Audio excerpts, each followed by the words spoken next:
चाफी रोज़ हमारे पड़ोस में रहते थे। पड़ोसी होने के नाते वालिद साहब उनका ख्याल रखते। वो बहुत गरीब आदमी थे और मेहनत मजदूरी करके अपने कुंबे की कफालत कर रहे थे। उनकी 4 बेटियां और एक बेटा था जिसका नाम राशिद था। इन दिनों हम खानेवाल में रहते थे। यहाँ वालिद साहब की कुछ ज़री अराजी थी जिसकी देखभाल और पैदावार से हमारा ख़ानदान खुशहाल था। चाफी रोज़ हमारे रिश्तेदार नहीं थे, ताहम वालिद साहब उनसे भाइयों जैसा ताल्लुक़ रखते थे क्योंकि बरसों पुरानी हमसायगी चली आ रही थी और राशिद मेरे भाई इफ्तिखार के साथ खेलकर बड़ा हुआ था। दोनों की बचपन से दोस्ती थी। राशिद जब भी हमारे घर आता तो वालिदा देसी घी, शुक्र और परोठे से इसकी तवाज़ो करती। वो अच्छी आदत का मालिक, बेहद ज़हीन और हसास दिल रखने वाला लड़का था। अपने बाप की तरह तुंद मिजाज और गुस्सैला नहीं था। भाई इफ्तिखार जब स्कूल जाते राशिद का जी करता कि वो भी स्कूल जाए, लेकिन चाफर वजह से पढ़ाने के हक में नहीं थे। उनका कहना था कि पढ़ लिख गया तो मजदूरी नहीं कर पाएगा और नौकरी फी ज़माना गरीब की औलाद को मिलती नहीं, फिर क्या फ़ायदा स्कूल भेजने का। वो खुद भी पढ़े लिखे न थे, लेकिन राशिद की माँ को बड़ा शौक था कि इसका बेटा पढ़ जाए, जैसे हर माँ का अरमान होता है। दरअसल राशिद का मामू तालीम याफ्ता और अच्छे ओहदे पर फाइज था। राशिद की माँ का आइडियल इसका भाई था, जिसने तालीम के बिलबोते पर मुआशरे में बाइज्जत मकाम हासिल किया था। तभी वो ये चाहती थी कि इसका लख्त जिगर अपने मामू के नक्श कदम पर अपनी मंजिल पाले और सारे कहने को गुर्बत के जानलेवा अंधेरे से बाहर खींच ले जाए। रज़िया सिलाई कढ़ाई करके शौहर का माशी सहारा बनी हुई थी ताकि वो लड़के को स्कूल भेजने पर राज़ी हो जाए। बिलाखिर मेरे वालिदैन के समझाने पर चाफी रोज़ बेटे को स्कूल भेजने पर राज़ी हो गए। राशिद ने 5वीं का इम्तिहान पास कर लिया तो इसके बाप ने इसे पढ़ाई से हिट लिया और बीवी से कहने लगे, अब तो तेरे बेटे को लिखना पढ़ना आ गया है, इतनी तालीम काफ़ी है। ये 13 बरस का हो गया है, अभी से काम पर ले जाऊंगा तो आगे कुछ कर पाएगा, वरना काम हड्डियों में उतरेगा नहीं, मशक्क़त से जी चुराने लगेगा। शौहर के इस फैसले पर बीवी का दिल कट कर रह गया। रज़िया चाची किसी सूरत बेटे का मुस्तकबिल तबाह होते नहीं देख सकती थी। एक देहाती औरत के लिए शौहर के सामने ज़ुबान खोलना भी कठिन बात थी। तब वो मेरे वालिद के पास आए, कहा कि भाई साहब, मेरे भाई को मेरे तरफ से ख़त लिख दो। इसने ख़त में बड़ी मिन्नत समाजत की थी कि वही भांजे को अपने पास बिलाकर स्कूल में दाखिल करो देता का वो सुनहरी ख्वाब जो उसकी आंखें बेटे के लिए देखना चाहती थी, उनका इस तरह गुर्बत की कुंद छुरी से कत्ल ना हो। ख़त की इबारत में इंसोहे की नमी भी खुली हुई थी। आबा ने रज़िया चाची के भाई को ख़त लिख दिया। जो इबारत इस खातून ने लिखवाई सब तहरीर करके ख़त पोस्ट कर दिया। भाई के दिल पर बहन की अलता का गहरा असर हुआ। वो शख्स ख़त मिलते ही हैदराबाद से खानेवाल अपने भांजे को लेने आ गया। अपनी खुशियों में मगन रहने वाले भाई ने जब दाकियारी बहन के घर गुर्बत का दर्दनाक मंजर देखा तो लरस कर रह गया। इससे ख्याल आया कि एक मुद्दत बहन की तरफ से गाफिल रहकर उसकी कितनी हक तलफी की है। यहाँ तो फाकों का राज था, फिर बहनोई बेटे को क्यों कर पड़ाता। घर किया था जिसकी छत गर्मियों में दायविप को न रोक सकती थी और सर्दियों में बारिश की बोछोरी अपनी मनमानी करती थी। चारों भांजियां खासी सियानी हो चुकी थीं। उनका बोझ भी धरती का सीना शक करने को काफी था। इससे अपनी साबिर और मजलूम बहन पर बड़ा तरस आया और बहनोई को कायल करने की ठान ली। अव्वल तो फिरोज चा पहले तो अपने बेटे को मामू के साथ भेजने पर तैयार न थे, लेकिन सब घर वालों और कुछ रिश्तेदारों के इसरार पर बिलाखिर वो राशिद को हैदराबाद भेजने पर राजी हो गए। राशिद को खुद भी पढ़ने लिखने का बहुत शौक था। इसने 5वीं जमात बहुत अच्छे नंबरों से पास की थी। मामू के साथ हैदराबाद आकर वो बहुत खुश था, जैसे सचमुच की जन्नत में आ गया हो। मेरे वालिद भी इन दिनों महकमा माल में अच्छे ओहदे पर फाइज थे। तभी रज़िया के भाई बाहर से इनकी अच्छी सलाम दुआ थी। जब आबा और यहाँ हैदराबाद जाते तो बाहर साहिब के घर ज़रूर जाते थे। इन लोगों को रज़िया चाची के दिगरगू हालात का दाके था और अब ये उनकी माली मदद करने लगे थे।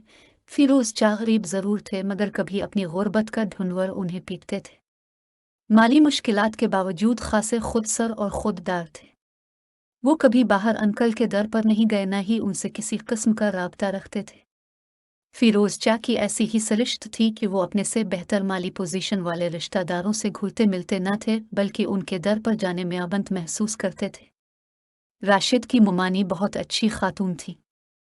वो तालीम याफ्ता थी, इसलिए तालीम की कदर जानती थी, तंगदिल ना थी। इस खातून ने पहले ही दिन राशिद को कबूल कर लिया।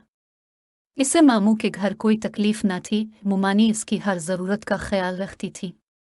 जब से राशिद उनके घर आया था, बाबर को बीवी इसके कदमों को मुबारक समझने लगी थी कि 12 साल बाद उसे औलाद की खुशी मिलने वाली थी। वो जितना जेब खर्च चाहता, ये औरत इसे दे देती और माँ जैसा प्यार भी देती। इस कदर चाहत और पुरसुकून माहौल ने राशिद की शख्सियत पर खुशगवार असर डाला और उसकी जहानत चमक अलिफाटे।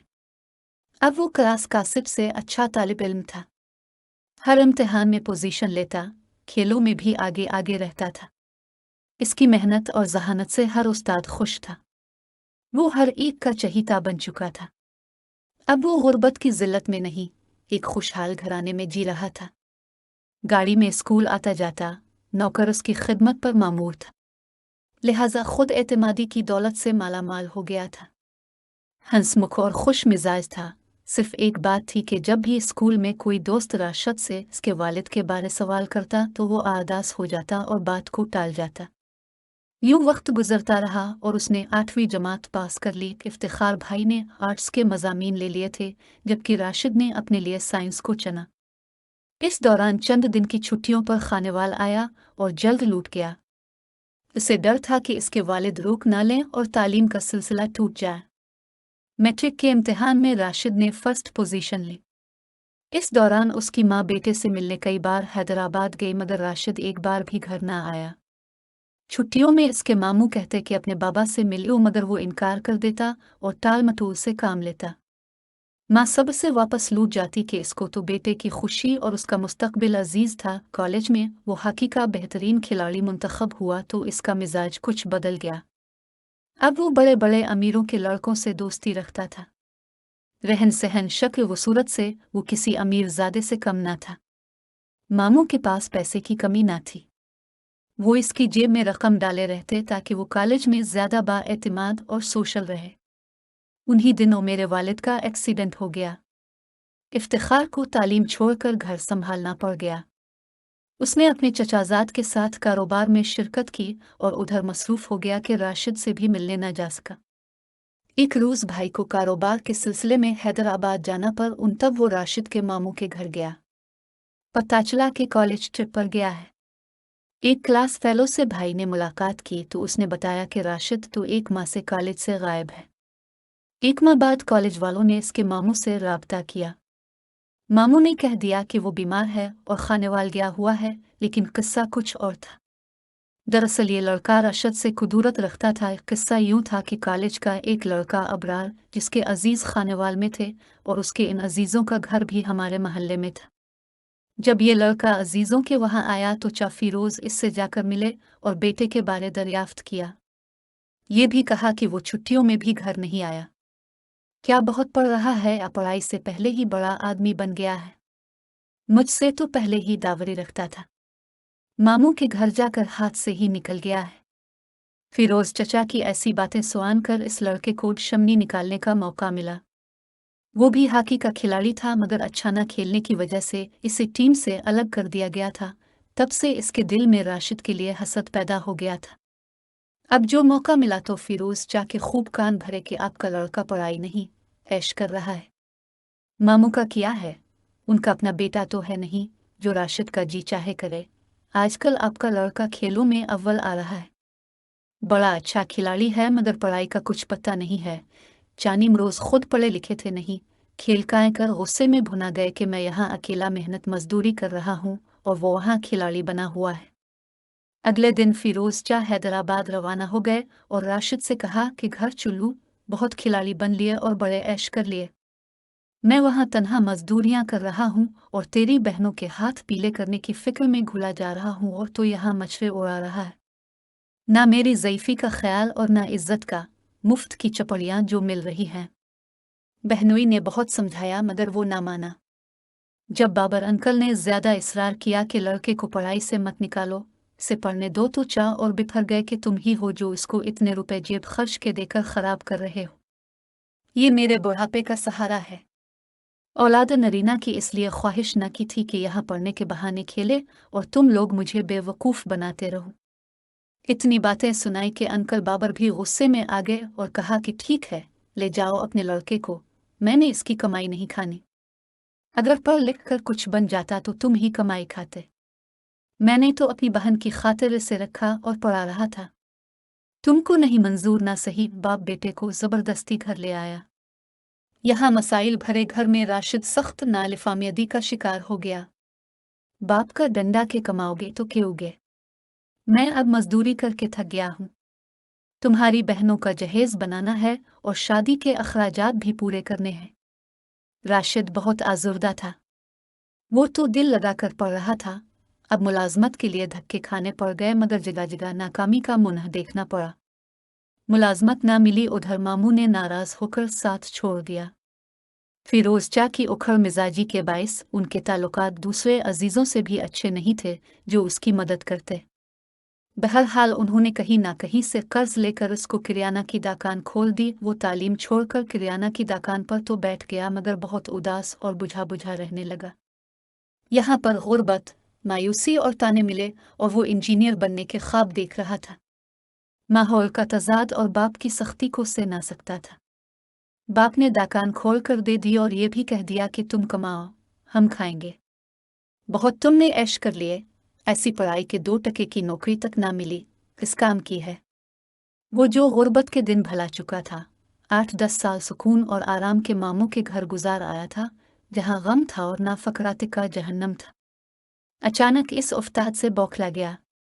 इसकी समझ में नहीं आता था कि क्या करूं। इसके लिए तमाम रास्ते बंद हो चुके थे। छोटी सी दुकान से कहाँ घर चलता है, जबकि दुकान चलाने वाला भी एक टूटे हुए दिल का ना तजुर्बाकार लड़का हो। राशिद ने मामू को खत लिखा और तमाम हालात तहरीर कर दिए, मगर बाबर अंकल तो फिरोज से सख्त नाला थे, लिहाजा उन्होंने भांजे को खत का जवाब ना दिया। दुकान में लगा हुआ सरमाया घर के राशन में रफ्ता रफ्ता पूरा होता गया। जब मुनाफा ना हुआ तो राशिद सख्त मायूसी का शिकार हो गया। बाप ने बेहद सख्त सुस्त कहा और बावर कराया कि मामू के घर के ऐशो आराम और कॉलेज के माहौल ने तुमको निकम्मा कर दिया।